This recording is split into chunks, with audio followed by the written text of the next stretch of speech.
ನಿಮಗ್ ಗೊತ್ತಾ, radio active ಕೇಳೋದ್ರಿಂದ ಎಷ್ಟೆಲ್ಲ ಪ್ರಯೋಜನ ಇದೆ. ಖಂಡಿತ. ನಮ್ಮ ಪರಿಸರದ ಬಗ್ಗೆ ಕಾರ್ಯಕ್ರಮ ಇದೆ, ಶಿಕ್ಷಣ, ಆರೋಗ್ಯ. ಅಂದ್ರೆ ಕೇಳ್ತಾ ಕೇಳ್ತಾ ಕಲಿಬಹುದು, ಕಲಿತದ್ದನ್ನ ಪ್ರಯೋಗಿಸಬಹುದು, ಪ್ರಯೋಗಿಸಿ ಪ್ರಯೋಜನ ಹೊಂದಬಹುದು. ರೇಡಿಯೋ ಆಕ್ಟಿವ್ ಇದು ಸಮುದಾಯ ಬಾನುಲಿ. ಹೌದು, ಪರಿವಾರ, ಪರಿಸರ ಅಷ್ಟೇ ಯಾಕೆ, ಇಡೀ ಪ್ರಪಂಚದಲ್ಲಿಯೇ ಐಕ್ಯತೆ, ಭ್ರಾತೃತ್ವ, ಸಹಬಾಳ್ವೆ ಇವುಗಳನ್ನು ಕುರಿತು ವಿಚಾರವಂತ ಕಾರ್ಯಕ್ರಮಗಳ ವಾಹಿನಿ ಅಂದ್ರೆ ರೇಡಿಯೋ ಆಕ್ಟಿವ್. 90.4 ತರಂಗಾಂತರದಲ್ಲಿ ಕೇಳಿ ತಿಳಿಯೋಣ, ತಿಳಿದು ಬೆಳೆಯೋಣ. ಬಿತ್ತುವ ಅನುಭವ ದೇವಿಗೆ ಅನುಭವ, ನಿಮ್ಮಿ ಅನುಭವ ಬದುಕಿನ ಅನುಭವ.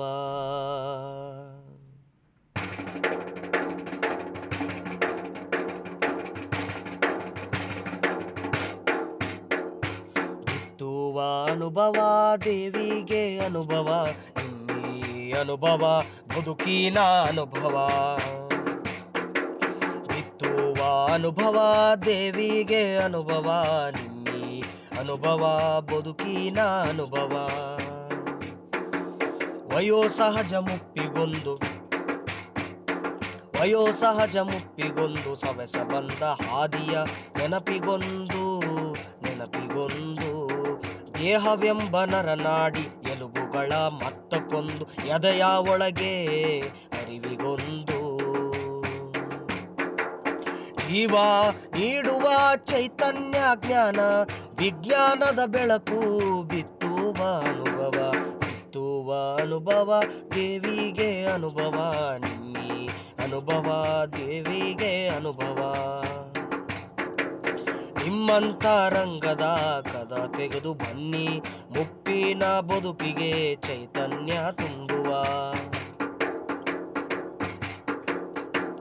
ಮುಪ್ಪಿನ ಆರೋಗ್ಯ ಆರೈಕೆ ವಿಜ್ಞಾನ ದೇವಿಗೆ ಅನುಭವ, ನಿಮ್ಮಿ ಅನುಭವ. ಬಿತ್ತುವ ಅನುಭವ ದೇವಿಗೆ ಅನುಭವ, ನಿಮ್ಮಿ ಅನುಭವ ಬದುಕಿನ ಅನುಭವ, ನಿಮ್ಮಿ ಅನುಭವ ಬದುಕಿನ ಅನುಭವ, ನಿಮ್ಮಿ ಅನುಭವ ಬದುಕಿನ ಅನುಭವ.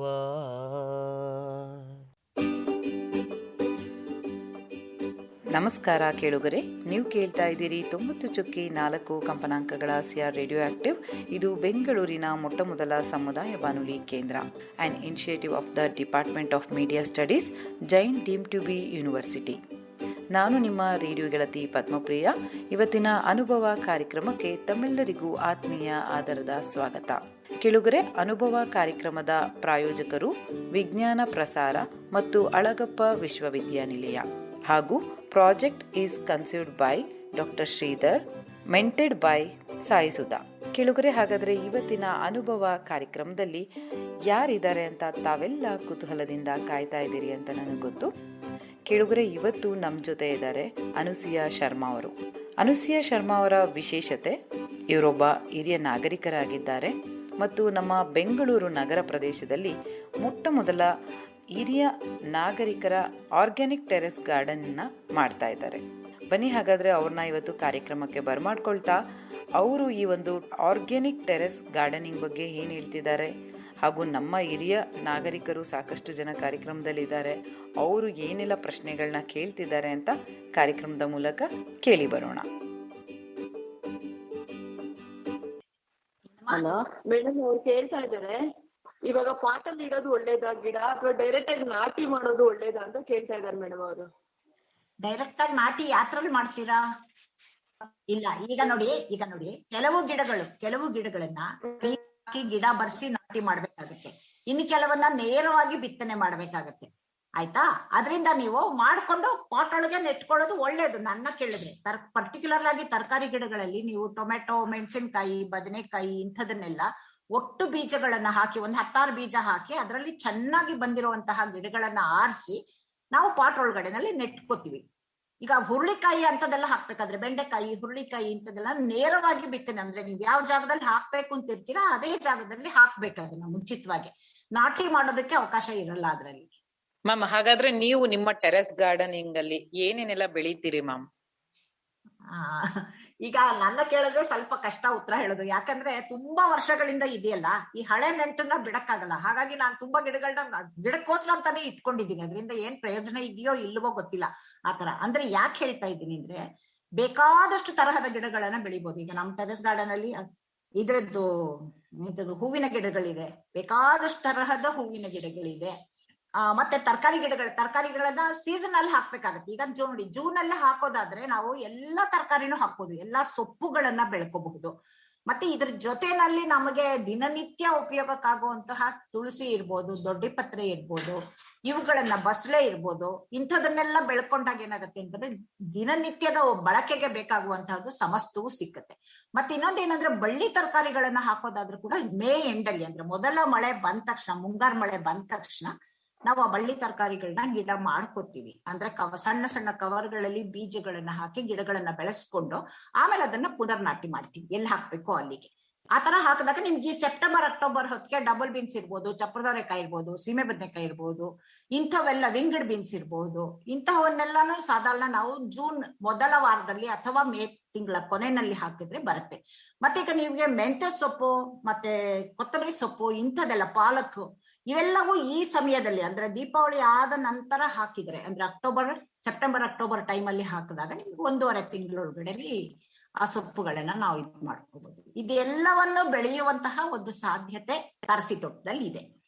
ಖಂಡಿತ ಮಾಮ, ಅಂದ್ರೆ ಮನೆಗ್ ಬೇಕಾಗಿರುವಂತಹ ಐಟಮ್ ನಾವು ಬೆಳ್ಕೊಳ್ಬಹುದು ನಮ್ಮ ಟೆರೆಸ್ ಅಲ್ಲಿ. ಖಂಡಿತ ಬೆಳ್ಕೋಬಹುದು ಮಾಮ. ಮತ್ತೆ ಇನ್ನೊಂದು ಅದಕ್ಕೆ ರಿಲೇಟೆಡ್ ಆಗಿ ಪ್ರಶ್ನೆ. ಈಗ ನಾವ್ ಎಲ್ಲರಿಗೂ ಒಂದ್ ಸಮಸ್ಯೆ ಏನು ಅಂದ್ರೆ ಟೈಮ್ ಸಿಗಲ್ಲ ಅಂತ. ಹಾಗಾಗಿ ಈ ಟೆರೆಸ್ ಗಾರ್ಡನಿಂಗ್ ಗೆ ನಾವು ಪ್ರತಿದಿನ ಇಷ್ಟು ಸಮಯ ಅಂತ ಏನಾದ್ರು ಕೊಡ್ಬೇಕಾಗತ್ತಾ? ಹೇಗೆ ಟೈಮ್ ಅದಕ್ ಕೊಡ್ಬೇಕು, ಎಷ್ಟು ಕೊಡ್ಬೇಕು, ಹೇಗೆ ಅಂತ? ಇದು ಎಷ್ಟು ಕೊಡ್ಬೇಕು ಅನ್ನೋದಕ್ಕಿಂತ ಹೆಚ್ಚಾಗಿ ನಾವ್ ಎಷ್ಟು ಕೊಡಕ್ ಸಾಧ್ಯ ಅನ್ನೋದನ್ನ ಯೋಚನೆ ಮಾಡ್ಕೋಬೇಕು ಅಲ್ವಾ. ಈಗ ಏನಂದ್ರೆ, ಬೆಳಗ್ಗೆ ಎದ್ದ ತಕ್ಷಣ ಎಲ್ಲರೂ 9 ಗಂಟೆಗೆ ಆಫೀಸ್ಗೆ ಹೋಗ್ತಾರೆ ಅಂತಾನೆ ಇಟ್ಕೊಳ್ಳೋಣ. ನಾವು ಬೆಳಗ್ಗೆ ಒಂದ್ ಅರ್ಧ ಗಂಟೆ ಕಾಲ ಹೋದ್ರೆ 2 ತರಹದಲ್ಲಿ ಉಪಯೋಗ. ಇದು ನಿಮ್ಮ ಮೈಂಡ್ ಒಂಥರ ಫ್ರೆಶ್ ಆಗುತ್ತೆ ಒಂದು, ಮತ್ತೆ ಪ್ರತಿಯೊಂದು ಗಿಡವನ್ನು ನಾವು ನೋಡ್ಕೊಂಡು ಹೋದಾಗ ಯಾವ ಗಿಡಕ್ಕೆ ನೀರ್ ಬೇಕು, ಯಾವ ಗಿಡಕ್ಕೆ ನೀರ್ ಬೇಡ, ಯಾವ್ದಕ್ಕೆ ಏನ್ ಬೇಕು, ಏನ್ ಮಾಡಬಹುದು ಸಾಯಂಕಾಲ ಅಂತ ಒಂದು ಕ್ಯಾಲ್ಕುಲೇಷನ್ ಹಾಕೋಬಹುದು ಬೆಳಗ್ಗಿನ ಸುತ್ತು ಹೋದಾಗ. ಮತ್ತೆ ಸಾಯಂಕಾಲ ನೀವು ಆಫೀಸಿಂದ ಬಂದ್ಮೇಲೆ ಅಥವಾ ನಿಮ್ಮ ಮನೆ ಕೆಲಸಗಳು ಮುಗಿದ ಮೇಲೆ 1 ಅವರ್ ಆದ್ರೂ ಕೊಡ್ಬೇಕಾಗುತ್ತೆ. ಗೊಬ್ಬರ ಮಾಡೋ ಟೈಮ್ ಒಳಗಡೆನಲ್ಲಿ ಸ್ವಲ್ಪ ಸಮಯ ಜಾಸ್ತಿ ಬೇಕು. ಮತ್ತೆ ಬೇಸಿಗೆ ಕಾಲದಲ್ಲಿ ಪ್ರತಿದಿನ ನೀರ್ ಹಾಕ್ಬೇಕಾಗುತ್ತೆ ಗಿಡಕ್ಕೆ. ಇಲ್ಲಿ ನೀರಿನ ವಿಷಯ ಬಂದಾಗ ನಾನು ಒಂದು ವಿಷಯವನ್ನ ಸ್ಪಷ್ಟವಾಗಿ ಹೇಳಕ್ ಇಷ್ಟಪಡ್ತೀನಿ. ಏನಂದ್ರೆ, ನಮ್ಮ ಕುಂಡದಲ್ಲಿ ಹಾಕುವ ಮಿಶ್ರಣದಲ್ಲಿ ಮಣ್ಣಿನ ಜೊತೆ ನಾವು ಕಾಂಪೋಸ್ಟ್ ಬೆರೆಸ್ತೀವಲ್ಲ, ಅವಾಗ ನಾನು ನಿಮ್ಗೆ ಹೇಳ್ದೆ ಆಗ್ಲೇ, ಮಣ್ಣನ್ನ ಸಜೀವ ಮಾಡೋದಕ್ಕೋಸ್ಕರ ಎಲೆಯನ್ನ ಹಾಕಿ ಮಣ್ಣಿನ ಜೊತೆನಲ್ಲಿ ಇಟ್ಟು 1.5 ತಿಂಗಳ ಮೇಲೆ ಅದನ್ನ ಬಳಸ್ಕೋಬಹುದು ಅಂತ. ಅದನ್ನ ಎಲೆ ಗೊಬ್ಬರ ಅಂತ ಕರಿತೀವಿ. ಅದನ್ನು ಕೂಡ ಹಾಕಿ ಮಾಡಿದಾಗ ಅದು ಜಾಸ್ತಿ ಇದ್ದಾಗ ಅದರ ಅಂಶ, ನೀರ್ನ ನೀವು ದಿನ ಹಾಕಬೇಕಾಗಲ್ಲ. ನಾನು 3 ದಿನಕ್ಕೆ ಒಂದಿನಾನೇ ನೀರ್ ಹಾಕುದು ಮೇಲ್ಗಡೆನಲ್ಲಿ. ಹಾಗಿಲ್ಲದೆ ನೀವು ಬರೀ ಮಣ್ಣು ಮರಳು ಬೆರೆಸಿ ನೀವು ಗಿಡ ನೆಟ್ಟಿದ್ರೆ ಪ್ರತಿ ದಿನ ನೀರು ಹಾಕಬೇಕಾಗತ್ತೆ. ಇದಕ್ಕೆ 1 ಗಂಟೆ ಕಾಲ ಹಿಡಿಸುತ್ತೆ. ಮಡಕಿನಲ್ಲಿ ಗಿಡ ಮಾಡಿದ್ರೆ ಒಳ್ಳೆ ಮಾಡ್ಬೋದು. ಮಡಕೆನಲ್ಲಾದ್ರೂ ಮಾಡ್ಬೋದು, ಕುಡಿಕೆನಲ್ಲಾದ್ರೂ ಮಾಡ್ಬೋದು. ನಿಮ್ಮ ಗಿಡ ಎಷ್ಟು ದೊಡ್ಡದಾಗಿ ಬೆಳೆಯತ್ತೆ, ಯಾವ ಸೈಜ್ ಅಲ್ಲಿ ಬೆಳೆಯತ್ತೆ, ಇದನ್ನ ಅಂದಾಜ್ ಇಟ್ಕೊಂಡು, ಆದ್ರೆ ನೀವು ಅದಕ್ಕೊಂದು ಸಣ್ಣ ತೂತನ್ನ ಕೆಳಗಡೆನಲ್ಲಿ ಮಾಡ್ಲೇಬೇಕಾಗತ್ತೆ. ಆ ತೂತಿಗೊಂದು ಪೀಸ್ ಇದ್ರದ್ದು ಪಾಟಿನ ಒಡೆದೋಗಿರೋ ಪಾಟಿನ ಪೀಸ್ ಒಂದನ್ನ ಇಟ್ಟು ನೀವು ಆಮೇಲೆ ಮಣ್ಣುಗಳನ್ನ ತುಂಬಿಸಿದ್ರೆ ಅದರಲ್ಲಿರುವ ಎಕ್ಸ್ಟ್ರಾ ನೀರು ಹೋಗೋದಕ್ಕೆ ಅವಕಾಶ ಮಾಡ್ಕೊಡಿ. ಯಾವುದ್ರಲ್ಲೇ ಬೆಳೆದ್ರು ಇದೊಂದು ಮಾತ್ರ ಮಾಡ್ಲೇಬೇಕು. ಮಾಡಿದಾಗ ನೀವು ಆ ಗಿಡ ಬೆಳೆಯಲಿಕ್ಕೆ ಸಾಧ್ಯ ಇದೆ. ತುಂಬಾ ಎತ್ತರ ಬೆಳೆಯುವಂತಹ ಗಿಡ ಆದ್ರೆ ದೊಡ್ಡ ಪಾಟ್ ಅಥವಾ ದೊಡ್ಡ ಮಡಕೆ ಒಳಗಡೆ ಹಾಕ್ಬೇಕಾಗತ್ತೆ. ಚಿಕ್ಕ ಚಿಕ್ಕ ಗಿಡಗಳಾದ್ರೆ ಸಣ್ಣ ಸಣ್ಣದ್ರಲ್ಲಿ ಹಾಕೊಳಕ್ ಸಾಧ್ಯ ಇದೆ. ಇಲ್ಲ ಹಾಕ್ಬೋದಮ್ಮ, ಮಡಕೆ ಒಳಗ್ ಕೂಡ ಹಾಕೋಬಹುದು, ಏನು ತೊಂದ್ರೆ ಇಲ್ಲ. ಏನಂದ್ರೆ ನಿಮ್ಗೆ ಅದನ್ನ ಎತ್ತಿ ಇಳಿಸಿ ಮಾಡೋದು ಕಷ್ಟ ಆಗುತ್ತೆ. ಮತ್ತೆ ನೀವು ಯಾವ ಸೈಜಿನ ಗಿಡ ಹಾಕ್ತೀನಿ ಅಂತೀರೋ ಆ ಸೈಜಿಗೆ ಮಡಕೆಯನ್ನ ನೀವು ಹೊಂದಿಸ್ಕೋಬೇಕಾಗತ್ತೆ. ಪುಟ್ಟ ಗಿಡನ ತಗೊಂಡೋಗಿ ದೊಡ್ಡ ಮಡಕೆ ಒಳಗೆ ಹಾಕಿದ್ರೆ ಅದು ಸರ್ವೈವ್ ಆಗೋದು ಕಷ್ಟ ಸ್ವಲ್ಪ. ಮ್ಯಾಮ್, ಈ ಪಾಟ್ಗಳಲ್ಲಿ ಇವಾಗ ಮೇಲೆ ಬೆಳೆಯುವಾಗ ಒಂಥರ ಸಣ್ಣ ಸಣ್ಣ ಕಲ್ಲು ಹಾಕ್ತಾರಲ್ಲ ಪಾಟ್ಸ್ ಅಲ್ಲಿ, ಅದರಿಂದ ಏನ್ ಉಪಯೋಗ? ಅದು ಯಾತಕ್ಕೆ ಅಂತ ಹೇಳಿದ್ರೆ, ನಿಮ್ಗೆ ಹೇಳಿದೆ ಅಲ್ವಾ, ಒಂದು ಡ್ರೈನೇಜ್ ಹೋಲ್ ಅಂತ ಮಾಡ್ತೀವಿ ನಾವು ಪಾಟ್ಗಳಿಗೆ. ನೀವು ಗಮನಿಸಿರ್ಬೋದು, ಪಾಟ್ ಕೂಡ ಅದ್ರೊಳಗಡೆ ಒಂದು ತೂತ್ ಇರುತ್ತೆ. ಆ ತೂತ್ ಯಾಕೆ ಮಾಡಿರ್ತಾರೆ ಅಂದ್ರೆ, ಒಂದು ವೇಳೆ ನಾವು ಹಾಕಿದ ನೀರು ಹೆಚ್ಚಾದ್ರೆ ಆ ಹೆಚ್ಚಾದ ನೀರು ಅಲ್ಲೇ ನಿಂತ್ಕೋಬಾರ್ದು ಅನ್ನೋ ಒಂದು ಕಾರಣಕ್ಕೋಸ್ಕರ, ಅದು ನೀರ್ ಹರಿದು ಹೋಗೋಕ್ಕೋಸ್ಕರ ಆ ಡ್ರೈನೇಜ್ ಮಾಡಿರ್ತಾರೆ. ಮತ್ತೆ ಆ ಡ್ರೈನೇಜ್ ಅಲ್ಲಿ ಮಣ್ಣು ತುಂಬ್ಕೊಂಡ್ಬಿಟ್ರೆ ನೀರ್ ಹೇಗೆ ಹೋಗುತ್ತೆ ಹೊರಗಡೆಗೆ? ಅದನ್ನ ತಪ್ಸಕ್ಕೋಸ್ಕರ ನಾವು ಒಂದು ಕಲ್ಲು ಅಥವಾ ಒಂದು ಪಾಟ್ ಪೀಸ್ ನ ಅಡ್ಡ ಇಡ್ತೀವಿ ಅದಕ್ಕೆ. ಮ್ಯಾಮ್ ಹಂಗೆ ಮೇಲೆನೂ ಹಾಕ್ತಾರಲ್ಲ ಭಾಗ ಪಾಟ್ ಅಲ್ಲಿ ಮೇಲೆ ಭಾಗದಲ್ಲೂ ಪೆಬಲ್ಸ್ ಅದೆಲ್ಲ ಹಾಕ್ತಾರೆ, ಸ್ಟೋನ್ಸ್ ಅದು. ಪೆಬಲ್ಸ್ ಇಡೋದನ್ನ ಹೇಳ್ತೀರಾ, ಅದು ಅಲಂಕಾರ ಮಾಡೋಕ್ಕೋಸ್ಕರ ಹಾಕೋತಾರೆ ಅಷ್ಟೇ. ಅದರಿಂದ ಹೆಚ್ಚು ನೋಡಕ್ ಚೆನ್ನಾಗ್ ಕಾಣ್ಲಿ ಅಂತ ಹಾಕೋತಾರೆ. ಬಿಳಿ ತರದ ಕಲ್ಲುಗಳನ್ನ ತಂದು ಜೋಡಿಸ್ತಾರೆ ಗಿಡದ ಸುತ್ತ. ಬಟ್ ಏನಂದ್ರೆ ನಾವು ಕೆಲವು ಸಮಯದಲ್ಲಿ ಕಳೆ ಬೆಳೆಯೋದು ಕಡಿಮೆ ಆಗಬಹುದು ಅದ್ರೊಳಗೆ. ಅದಕ್ ಬಿಟ್ರೆ ಅದಕ್ಕಿಂತ ಹೆಚ್ಚಿನ ಉಪಯೋಗ ಏನಿಲ್ಲ ಅದರಿಂದ. ಓಕೆ ಮ್ಯಾಮ್ ಮತ್ತೆ ಈಗ ಸೀನಿಯರ್ ಸಿಟಿಸನ್ ಅಂತ ಹೇಳಿದಾಗ ಮನೆಯಲ್ಲಿ ಎಲ್ಲರ ಪ್ರೋತ್ಸಾಹ ಇರ್ಲೇಬೇಕು ನಾವೇನೇ ಮಾಡ್ಬೇಕು ಅಂದ್ರೆ.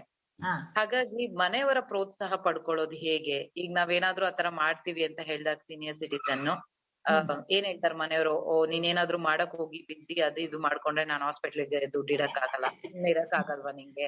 ಈ ತರ ನಾವು ಎಷ್ಟೇ ಪ್ರೋತ್ಸಾಹದಿಂದ ಹೋಗ್ತೀವಿ ಅಂದ್ರು ಕಾಲು ಎಳೆಯೋರೇ ಜಾಸ್ತಿ ಇರ್ತಾರೆ ಅಂತ ಹೇಳ್ಬೋದು. ಹಾಗಾಗಿ ಮನೆಯವರೆಗೂ ಮತ್ತು ಅಂತಹ ಸಮಸ್ಯೆಗಳು ಬಂದಾಗ ಹಿರಿಯರು ಏನ್ ಮಾಡ್ಬೇಕು ಅಂತ ಹೇಳ್ತೀರಿ ಮ್ಯಾಮ್? ಇಲ್ಲ, ಇದಕ್ಕೆ ಏನು ಮಾಡಕ್ಕಾಗಲ್ಲ. ನಾನ್ ಹೇಳೋದೇನಂದ್ರೆ ನಮ್ಮಷ್ಟಿಗೆ ನಾವು ಅದನ್ನ ಮಾಡ್ತಾ ಇರ್ಬೇಕು ಕೆಲ್ಸನ. ಈಗ ಸಾಯಂಕಾಲ 5 ಗಂಟೆಲಿ ನೀವ್ ಮೇಲ್ ಹೊಟ್ಟೋಗಿ ಎಷ್ಟೊತ್ ಕೂತಿರ್ತಾರೆ ಉಳಿದವ್ರು ನಿಮ್ ಜೊತೆಲಿ ಇರೋರು ಕೆಳಗಡೆನಲ್ಲಿ, ಏನ್ ಮಾಡ್ತಿದ್ದಾಳೆ ಮೇಲ್ಗಡೆ ಅನ್ನೋ ಕುತೂಹಲ ಇರುತ್ತೆ ಅಲ್ವಾ. ಹಿಂದಿಂದ ಬರ್ತಾರೆ, ಕೆಲ್ಸ ಮಾಡು ಅಂತ ಹೇಳ್ಬೇಡಿ. ನಿಮ್ ಜೊತೆನಲ್ಲಿ 4 ದಿನ ಆ ಟೆರೆಸ್ ಸುತ್ತಿದ್ರೆ ಆಟೋಮೆಟಿಕ್ ಆಗಿ ಅವರೇ ಮಾಡಕ್ ಶುರು ಮಾಡ್ತಾರೆ ಆ ಕೆಲ್ಸನ. ಮತ್ತೆ ಇನ್ನೊಂದ್ ಏನಂತ ಹೇಳಿದ್ರೆ, ಒಂದ್ ಸ್ವಲ್ಪ ಇದಕ್ ನೀರ್ ಹಾಕ್ಬಿಡಿ, ಒಂದ್ ಸ್ವಲ್ಪ ಇದಕ್ ಗೊಬ್ಬರ ಹಾಕ್ಬಿಡಿ ಅಂತ ಈ ತರ ಸಣ್ಣ ಕೆಲ್ಸಗಳನ್ನ ಮಾಡ್ಸಕ್ ಶುರು ಮಾಡಿದ್ರೆ ಆಮೇಲೆ ಅವ್ರಿಗೆ ಅಭ್ಯಾಸ ಆಗ್ಬಿಡುತ್ತೆ. ಒಂದ್ಸತಿ ಅಭ್ಯಾಸ ಆದ್ರೆ ನೀವು ಆಚೆ ಹೋಗೋದ್ರು ಕೂಡ ಅವ್ರು ಹೋಗಲ್ಲ. ಇದು ಮಾತ್ರ ಗ್ಯಾರಂಟಿ ಕೊಡಬಲ್ಲೆ ನಾನು. ಇನ್ನೂ ಒಂದೇನ್ ಮಾಡ್ಬೋದು ಅಂತ ಹೇಳಿದ್ರೆ, ನಿಮ್ಮ ಗಿಡದಲ್ಲಿ ಒಂದ್ ಹೂ ಬಿಟ್ಟಿದೆ ಅಂತ ಇಟ್ಕೊಳ್ಳಿ, ದಯವಿಟ್ಟು ಇದಕ್ಕೆ ಒಂದು ಫೋಟೋ ತೆಕ್ಕೊಡಿ ಅಂತ ಹೇಳಿ ಕ್ಯಾಮ್ರಾ ಇಟ್ಕೊಂಡ್ ಬರ್ತಾರೆ. ಅದೇ ಒಂದು ಅಭ್ಯಾಸ ಆಗುತ್ತೆ ಅವ್ರಿಗೆ. ಅವಾಗ ಯಾವ ಗಿಡ ಚಿಗುರಿದ್ಯಾ ಅದ್ರ ಫೋಟೋ ತೆಗಿಯೋಣ, ಯಾವ ಹೂ ಅರಳಿದೆ ಅದ್ರ ಫೋಟೋ ತೆಗಿಯೋಣ. ಈ ರೀತಿ ಅಭ್ಯಾಸ ಮಾಡ್ಕೊಂಡ್ಬಿಟ್ಟಾಗ ಆ ಗಿಡಗಳ ನಂಟು ಹೇಗೆ ಅಂದ್ರೆ ಕಿತ್ರು ಕೀಳಕ್ ಆಗದೆ ಇರುವಂತಹ ಸಂಬಂಧ ಬೆಳ್ಕೊಳತ್ತೆ ಅವರು ಕೂಡ. ಟೆರೇಸ್ ಮೇಲೆ ಗಾರ್ಡನ್ ಇದ್ರೆ ಯಾವ್ಯಾವ ತರ ತರಕಾರಿಗಳನ್ನ ನಾವು ಬೆಳೆಸ್ಬೋದು, ಯಾವ ರೀತಿ ತರಕಾರಿಗಳನ್ನ ಮತ್ತೆ ಹಣ್ಣುಗಳನ್ನ ಬೆಳಿಬಹುದು ಅಂತ ನಾವು ನಿರೀಕ್ಷೆ ಮಾಡ್ಬೋದು ಅಂತ ಕೇಳ್ತಿದಾರೆ ಮ್ಯಾಮ್. ತರಕಾರಿಗಳಿಗೆ ಸಂಬಂಧಪಟ್ಟಾಗೆ ಆಲ್ಮೋಸ್ಟ್ ಎಲ್ಲಾ ತರಕಾರಿಯನ್ನು ಬೆಳಿಬೋದಮ್ಮ. ನಾನು ಮುಂಚೆನೆ ಹೇಳಿದೆ ನಿಮ್ಗೆ, ಕೆಲವನ್ನೆಲ್ಲ ಸಸಿ ಮಾಡಿಕೊಂಡು ನೆಡ್ಬೇಕಾಗತ್ತೆ ಅಂತ. ಅಂದ್ರೆ ಬದನೆಕಾಯಿ ಆ ತರದ್ದೆಲ್ಲ ಗಿಡಗಳನ್ನ ಮೊದಲು ಸಸಿ ಮಾಡ್ಕೋಬೇಕು. ಟೊಮೆಟೊ, ಮೆಣಸಿನಕಾಯಿ ಇಂಥದ್ದೆಲ್ಲ ಯಾಕೆ ಮಾಡ್ಬೇಕು ಅನ್ನೋದಕ್ಕೆ 2 ಕಾರಣ ಇದೆ. ನಾವು ಬೀಜ ಹಾಕಿ ಕಾಯ್ತಾ ಕುತ್ಕೊಂಡ್ರೆ ಅದಕ್ಕೆ ಮೊಳಕೆ ಬರ್ಬೋದು, ಕೆಲವು ಬರ್ದೇ ಇರ್ಬೋದು. ಯಾಕಂದ್ರೆ ಅವಕ್ಕೆಲ್ಲ ವೆಲಿಡಿಟಿ. ಅದು ನಾವು ಅಂಗಡಿಯಿಂದ ತಂದಾಗ ಆ ಬೀಜ ಯಾವ ಸ್ಥಿತಿಲಿ ಇದೆ, ಯಾವ ಗಿಡದ್ದು ಅನ್ನೋದು ನಮಗ್ ಗೊತ್ತಿರಲ್ಲ. ಹಾಗಾಗಿ ಒಟ್ಟಿಗೆ ಒಂದು 10 ಗಿಡ ಹಾಕಿದಾಗ ಕೊನೆ ಪಕ್ಷಕ್ಕೆ ಒಂದು 5-6 ಗಿಡ ಆದ್ರೂ ಚೆನ್ನಾಗಿರುವಂತಹ ಗಿಡ ಬೆಳೆಸಕ್ ಸಾಧ್ಯ ಆಗುತ್ತೆ. ಅದನ್ನ ಕಿತ್ತು ನಾವು ನೆಟ್ಕೊಂಡಾಗ ಎಲ್ಲಾ ತರಹದ ತರಕಾರಿಗಳನ್ನ ಬೆಳಿಬಹುದು. ಆದ್ರೆ ಶುರುನಲ್ಲಿ ನನ್ನ ಕೇಳಿದ್ರೆ ಟೊಮೆಟೊ ಮತ್ತೆ ಮೆಣಸಿನಕಾಯಿನ ಬೆಳೆಯಕ್ ಹೋಗ್ಬೇಡಿ. ಯಾಕಂದ್ರೆ ಈ ಗಿಡಕ್ಕೆ ತುಂಬಾ ಕಾಯಿಲೆ ಬರೋದು ಜಾಸ್ತಿ. ಅದನ್ನ ನೋಡ್ದಾಗ್ಲೇನೆ ಒಂಥರ ಡಿಪ್ರೆಸ್ ಆಗ್ಬಿಡ್ತೀವಿ, ಅಯ್ಯೋ ಬೇಡಪ್ಪ ಈ ತರಕಾರಿ ಕಾಟನೇ ಬೇಡ ಅನ್ನೋ ತರಹದಲ್ಲಿ. ಹಾಗಾಗಿ ಬೇರೆ ತರಕಾರಿಗಳನ್ನ ನೀವು ಬೆಳ್ಕೊಂಡ್ರೆ, ಸೊಪ್ಪು ಅದರಿಂದ ಶುರು ಮಾಡಿ. ಸ್ಟಾರ್ಟಿಂಗ್ ಒಳಗಡೆನಲ್ಲಿ ಎಲ್ಲಾ ತರಹದ ಸೊಪ್ಪುಗಳನ್ನ ಬೆಳೆದ್ರೆ you will become an expert in 2-2.5 ತಿಂಗಳಲ್ಲಿ ಆ ತರಹ. ಹಾಗಾಗಿ ತರಕಾರಿ ವಿಷಯದಲ್ಲಿ ಮಾತ್ರ ಪ್ರತಿಯೊಂದನ್ನು ಬೆಳೆಯಬಹುದು. ಆದ್ರೆ ನೀವು ಎಷ್ಟು ಬೆಳಿತೀರಾ, ಹೇಗ್ ಬೆಳಿತೀರಾ, ಎಷ್ಟು. ಮತ್ತೆ ಇನ್ನೊಂದು ಏನಂದ್ರೆ, ಅದಕ್ಕೆ ಕಾಂಪೋಸ್ಟ್ ಅನ್ನ ಅವಾಗ ಆದ್ರೆ once in 10 days ಆದ್ರೂ ಕೊಡ್ತಾ ಇರ್ಬೇಕಾಗತ್ತೆ. ಒಂದ್ಸತಿ ಹಾಕದೆ ಗಿಡ ನೆಟ್ಟೆ ಅದು ಕಾಯಿ ಕೊಡತ್ತೆ ಅಂತ ನಂಬ್ಕೊಳ್ಳೋದು ತಪ್ಪು. ಪ್ರತಿ 10 ದಿನಕ್ಕೊಂದ್ಸತಿನಾದ್ರೂ ನೀವು ಅದಕ್ಕೆ ಗೊಬ್ಬರವನ್ನ ಕೊಡ್ಬೇಕಾಗತ್ತೆ. ಈಗ ಏನಂದ್ರೆ, ಗಿಡ ಹಾಕ್ತಿವಿ, ಗಿಡ ಬೆಳಿತೀವಿ, ಈ ಕೆಲ್ಸನ ಯಾರಿಗೂ ಹೇಳ್ಕೊಡ್ಬೇಕಾಗಿಲ್ಲ. ಇದು ಆಟೋಮೆಟಿಕ್ ಆಗಿ ಪ್ರತಿಯೊಬ್ಬರಿಗೂ ಬರುತ್ತೆ. ಒಂದ್ಸತಿ ತಪ್ಪತ್ತೆ 2ನೇ ಸತಿನಲ್ಲಿ ಸರಿ ಹೋಗುತ್ತೆ. ಆದ್ರೆ ಈ ಗಿಡಗಳ ಕಾಯಿಲೆ ಬಂದಾಗ ಏನ್ ಮಾಡ್ಬೇಕು, ನೀವು ಮೊದಲು ಕಾರ್ಯಕ್ರಮ ಶುರುವಾಗುವಾಗ್ಲೇ ಇದು ಸಾವಯವ ತಾರಸಿ ತೋಟ ಅಂತ ಹೇಳಿದೀರ. ಹಾಗಾಗಿ ನಾವು ಯಾವುದೇ ತರಹದ ಕೆಮಿಕಲ್, ಅದು ಗೊಬ್ಬರ ಆಗಿರ್ಬೋದು ಅಥವಾ ಔಷಧಿ ಆಗಿರ್ಬೋದು, ಅದನ್ನ ತಂದು ಬಳಸುವ ಹಾಗೆ. ಇನ್ನೊಂದೇನಂದ್ರೆ ಕಾರಣ, ನಾವೇ ತಿನ್ನುವುದ್ರಿಂದ ಅದನ್ನ ಬೆಳ್ಕೊಳ್ಳೋದನ್ನ ಅಚ್ಚುಕಟ್ಟಾಗಿ ಬೆಳ್ಕೊಳ್ಳೋಣ ಅಲ್ವಾ. ಯಾಕೆ ಇಲ್ಲದ ಕೆಮಿಕಲ್ ಹಾಕಿ ಅದನ್ನ ಯಾಕೆ ನಾವು ತಿನ್ಕೊಳ್ಳೋದು ಪ್ರಶ್ನೆ ಬರುತ್ತೆ ಅಲ್ವಾ. ಹಾಗೆ ಸೊ ಇದಕ್ಕೆ ಒಂದು ಸುಲಭವಾದ, ಅಂದ್ರೆ ಈಗ ನಾನು ಕೆಲವು ಕಾಯಿಲೆಗಳನ್ನ ಹೇಳ್ತೀನಿ. ಐಡೆಂಟಿಫೈ ಮಾಡುವಂತದ್ದು ಏನಂದ್ರೆ, ದಾಸವಾಳದ ಗಿಡ ಫಾರ್ ಎಕ್ಸಾಂಪಲ್. ದಾಸವಾಳದ ಗಿಡದಲ್ಲಿ ಆ ಕೊಂಬೆಗಳಿಗೆಲ್ಲಾನು ಬೆಳ್ಳಗೆ ಅಂಟ್ಕೊಂಡಿರುತ್ತೆ ಕೆಲವು ತರಹದ ಹುಳುಗಳು. ಇದಕ್ಕೆಲ್ಲ ಹಾರಾಡ್ತಾ ಇರ್ತವೆ. ಇದು ಬೆಳಗಿನ ಹೊತ್ತು ಮತ್ತು ಸಂಜೆ ಹೊತ್ತು ಹಾರಾಟ ಜಾಸ್ತಿ ಇದ್ರದ್ದು. ಬಾಕಿ ಟೈಮಲ್ಲಿ ಆ ಗಿಡದ ಮೇಲೆ ಇರುತ್ತೆ. ಇದೆಲ್ಲಾನು ಆ ಗಿಡದ ಸ್ಯಾಪ್ ನ ಕಂಪ್ಲೀಟ್ ಆಗಿ ತಗೊಂಡ್ಬಿಡೋದ್ರಿಂದ ನಮ್ಗೆ ಹೂಗಳು ತುಂಬಾ ಕಡಿಮೆ ಆಗುತ್ತೆ. ಇದು ಗುಲಾಬಿ ಗಿಡಕ್ಕೆ ಹಸಿರು ಮತ್ತೆ ಕರಿ ತರಹದ ಹೇನಿನ ತರಹ ಬರುತ್ತೆ. ಪುಟ್ಟದು ಸಣ್ಣ ಸಾಸಿವೆಯನ್ನ ಅಂಟಿಸಿದ ಹಾಗೆ ಕಾಣಿಸ್ತಾ ಇರುತ್ತೆ ಆ ಮೇಲ್ಗಡೆ ಮೊಗ್ಗಿನ ಹತ್ರ. ಆತರ ಇದ್ದಾಗ ಕೂಡ ಆ ಹೂ ಚೆನ್ನಾಗಿ ಅರಳುವಂತಹ ಅವಕಾಶ ಇರೋದಿಲ್ಲ. ಈ ರೀತಿ ಎಲ್ಲ ಆದಾಗ ಚೆಂಡು ಹೂವಿನ ಕಷಾಯವನ್ನ ಮಾಡಿ ಸ್ಪ್ರೇ ಮಾಡೋದು 90% ಕಾಯಿಲೆಗಳನ್ನ ಕಡಿಮೆ ಮಾಡಬಹುದು ಗಿಡಕ್ಕೆ. ಯಾವಾಗ್ಲಾರು 2 ತಿಂಗಳಿಗೊಂದ್ಸತಿ 3 ತಿಂಗಳಿಗೊಂದ್ಸತಿ ಒಂದು ಹಿಡಿ ಚೆಂಡು ಹೂವು 1 ಲೀಟರ್ ನೀರಿನಲ್ಲಿ ಚೆನ್ನಾಗಿ ಕುದಿಸಿ ಕೀಪ್ ಇಟ್ ಫಾರ್ 24 hours. ಅದಾದ್ಮೇಲೆ ಅದನ್ನ ಒಂದು 5-6 ಅಳತೆ ನೀರಿನಲ್ಲಿ ಡೈಲ್ಯೂಟ್ ಮಾಡಿ ಅದನ್ನ ಎಲ್ಲಾ ಗಿಡಕ್ಕೂ ಸ್ಪ್ರೇ ಮಾಡೋದು ಯಾವಾಗ ಮಾಡ್ಬೇಕು ಅಂದ್ರೆ ಬೆಳಗ್ಗೆ ಹೊತ್ತು ಮಾಡ್ಬೇಕು, ಇಲ್ಲ ಸಾಯಂಕಾಲ ಸೂರ್ಯಾಸ್ತ ಆಗುವ ಸಮಯದಲ್ಲಿ ಮಾಡ್ಬೇಕಾದ್ರೆ ಬಿಸಿಲು ಕಮ್ಮಿ ಆದ್ಮೇಲೆ. ಯಾತಕ್ಕೆ ಅಂದ್ರೆ ನಾವು ಹಾಕಿದ ಔಷಧಿ ಗಿಡಗಳ ಮೇಲೆ ಸಾಕಷ್ಟು ಸಮಯ ಉಳಿಬೇಕು ಅಂದ್ರೆ. ಮತ್ತೆ ಈ ಕೀಟಗಳು ತುಂಬಾ ಆಕ್ಟಿವ್ ಆಗಿರೋದು ಬೆಳಗ್ಗೆ ಹೊತ್ತಲ್ಲಿ ಮತ್ತೆ ಸಂಜೆ ಹೊತ್ತಲ್ಲಿ. ಬೆಳಗ್ಗೆ ಸೂರ್ಯೋದಯಕ್ಕೆ ಮುಂಚಿತವಾಗಿ ಹೊಡೆದ್ರೆ ಆಲ್ಮೋಸ್ಟ್ 50% ಆಫ್ ದಿ ಇನ್ಸೆಕ್ಟ್ಸ್ ನಾವು ದೂರ ಇಡಬಹುದು. ಮತ್ತೆ ಇನ್ನೊಂದೇನಂದ್ರೆ ಈಗ ಬೇಕಾದಷ್ಟು ಹರ್ಬಿಸೈಡ್ಸ್ ಗಳು ಸಿಗ್ತಾ ಇದೆ ಮಾರ್ಕೆಟ್ ಅಲ್ಲಿ. ಮೊದಲೇ ನಾವು ಶುರು ಮಾಡಿದ ಟೈಮ್ ನಲ್ಲಿ ಇರುವಷ್ಟೊಂದು ಕಷ್ಟ ಇವಾಗಿಲ್ಲ.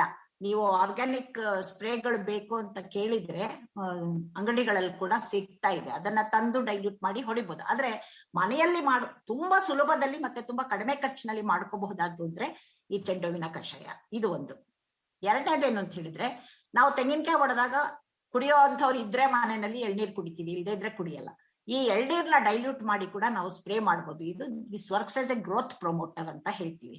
ಗಿಡಗಳ ಚೆನ್ನಾಗಿ ಬೆಳವಣಿಗೆ ಆಗೋದಿಕ್ಕೆ ಈ ಎಳ್ನೀರು ತುಂಬಾ ಸಹಾಯ ಮಾಡುತ್ತೆ. ಇದಿಷ್ಟು ವಿಷಯ ನಾನು ಹೇಳ್ಬೇಕು ಅನ್ನೋದು ಇತ್ತು ನನ್ನ ಮನಸ್ಸಿನಲ್ಲಿ. ಕೇಳುಗರೆ ಕೇಳಿದ್ರಲ್ಲ, ಇಲ್ಲಿ ತನಕ ನಮ್ಮ ಜೊತೆ ಅನುಸೂಯ ಶರ್ಮಾ ಅವರಿದ್ರು. ಖಂಡಿತ ಅವರು ಈ ಒಂದು ನಗರ ಪ್ರದೇಶಗಳಲ್ಲಿ ಮನೆಯ ಮೇಲೆ ಹೇಗೆ ತೋಟ ಮಾಡೋದು ಅನ್ನುವಂತಹ ವಿಷಯದ ಬಗ್ಗೆ ಸಂಪೂರ್ಣವಾಗಿ ತಿಳಿಸ್ಕೊಟ್ರು. ಖಂಡಿತ ನಮ್ಮ ಹಿರಿಯ ನಾಗರಿಕರಲ್ಲಿ ಇದ್ದಂತಹ ಎಲ್ಲ ಪ್ರಶ್ನೆಗಳಿಗೆ ಉತ್ತರಿಸಿದ್ದಾರೆ ಅಂತ ನಾನು ತಿಳ್ಕೊಳ್ತಾ ಇವತ್ತಿನ ಕಾರ್ಯಕ್ರಮನ ಮುಗಿಸ್ತಾ ಇದ್ದೀನಿ. ಈ ಕಾರ್ಯಕ್ರಮ ತಮ್ಮೆಲ್ಲರಿಗೂ ಇಷ್ಟ ಆಗಿದೆ ಅಂತ ನಾನು ಭಾವಿಸ್ತಾ, ಹಾಗೆ ಈ ಕಾರ್ಯಕ್ರಮದ ಬಗ್ಗೆ ನಿಮ್ಮ ಅನಿಸಿಕೆ ಅಭಿಪ್ರಾಯಗಳಿದ್ದಲ್ಲಿ ನಮಗೆ ಮೇಲ್ ಮುಖಾಂತರ ನೀವು ತಿಳಿಸಬಹುದು. ನಮ್ಮ ಮೇಲ್ ID radioactive 90.4 mszcr@gmail.com ಈ ಒಂದು ಮೇಲ್ ಐಡಿಗೆ ನಿಮ್ಮ ಅಭಿಪ್ರಾಯಗಳನ್ನ ತಿಳಿಸಬಹುದು ಅಂತ ಹೇಳ್ತಾ, ಹಾಗೆ ಈ ಒಂದು ಕಾರ್ಯಕ್ರಮನ ರೇಡಿಯೋದಲ್ಲಿ ಕೇಳಲು ನೀವು ಮಿಸ್ ಆಗಿದ್ದಲ್ಲಿ ಈ ಒಂದು ಕಾರ್ಯಕ್ರಮನ iRadio ವೆಬ್ಸೈಟಲ್ಲಿ ಈ ಒಂದು ಕಾರ್ಯಕ್ರಮನ ಕೇಳಬಹುದು ಅಂತ ಹೇಳ್ತಾ, ನಾನು ನಿಮ್ಮ ರೇಡಿಯೋ ಗೆಳತಿ ಪದ್ಮಪ್ರಿಯ ಮುಂದಿನ ಕಾರ್ಯಕ್ರಮದೊಂದಿಗೆ ನಿಮ್ಮನ್ನ ಭೇಟಿ ಮಾಡ್ತೀನಿ ಅಂತ ಹೇಳ್ತಾ ಧನ್ಯವಾದಗಳು.